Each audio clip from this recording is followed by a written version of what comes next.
Hey everyone, welcome back to The Explainer. So in part one of our transformer hardware deep dive, we talked all about the armor, what stops a surge from ever getting in. But today, for part two, we are going deep inside the tank. We're going to look at how a transformer actually breathes, how it tells you when it's feeling sick, and how it manages to adjust its own voltage completely on the fly. It's going to be a fun one.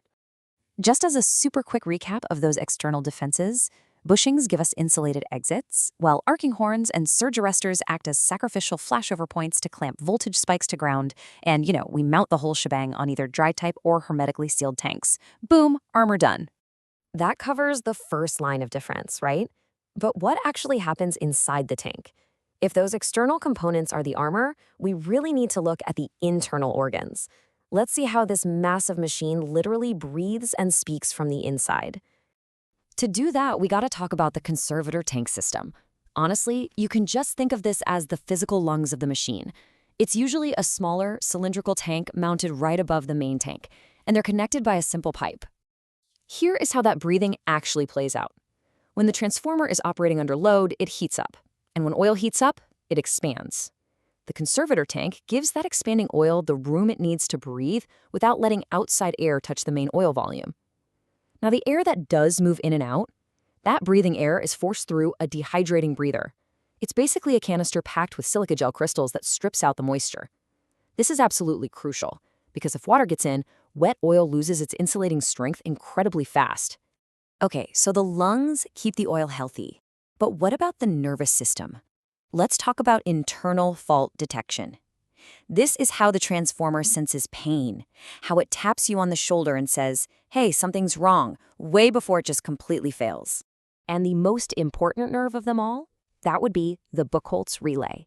This is an early warning device, and it sits right in that pipe between the main tank and the conservator. Its whole job is to catch gas bubbles. See, when you have a slow-developing internal fault, maybe a bad connection arcing quietly or insulation that's just starting to break down, it produces gas. The Buchholz relay catches those rising gas bubbles long before the issue turns into a catastrophic failure. Seriously, this one little relay has saved more transformers than pretty much any other device we're talking about today. So, let's do a quick knowledge check here. Imagine you're monitoring a system, and the Buchholz relay trips its alarm contact, but it doesn't trip the main trip contact. What does that mean? Do you panic? Do you shut the grid down immediately? Well, not necessarily. The key takeaway here is that an alarm does not equal an immediate emergency. The alarm contact fires when there's a slow gas accumulation. It's telling you, hey, minor developing issue here, which gives you valuable time to go investigate. The trip contact, though, that is reserved for a sudden oil surge from a major fault. If the trip fires, yep, that's an emergency, and the system shuts down. Moving on, let's shift over to the transformer's metabolism, specifically its thermal health. Just like in us, excess heat is a killer. Overheating the coils doesn't usually cause the machine to just instantly pop. Instead, it causes this gradual degradation.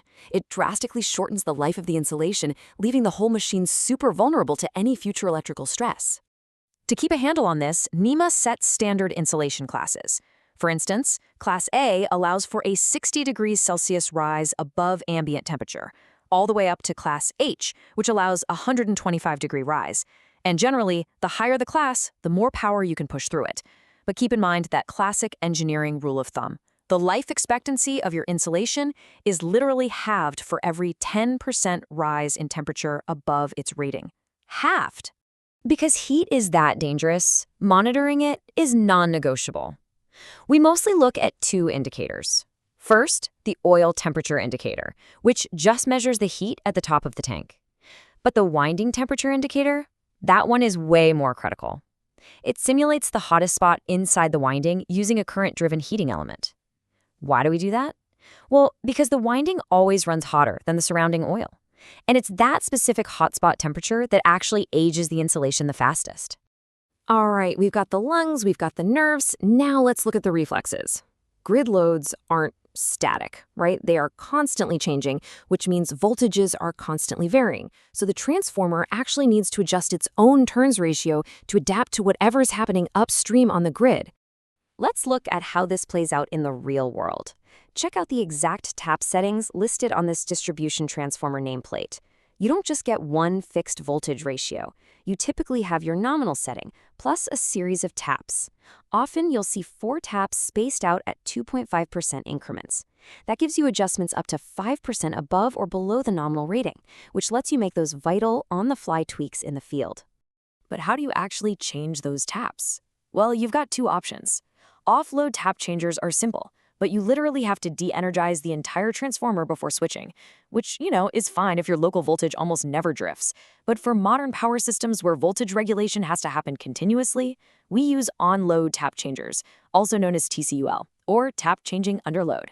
These use this brilliant make-before-break selector mechanism, meaning they can switch live, fully under load without ever interrupting the grid current. No downtime required. So putting it all together across both halves of this explainer, you now know every major piece of hardware wrapped around a real transformer.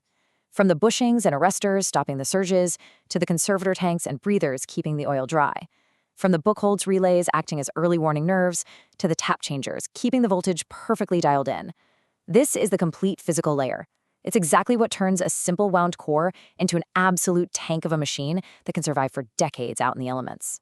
But here is the thing. Everything we've discussed so far, that is fundamentally single-phase thinking. And as we know, the grid doesn't run on single phase. So what actually happens when 3 separate phases start interacting inside one single core? Well, that introduces an entirely new, incredibly complex language, vector groups. We are going to be cracking the code on exactly how to read those 3-phase configurations in our next explainer. You are definitely not going to want to miss it. See you then.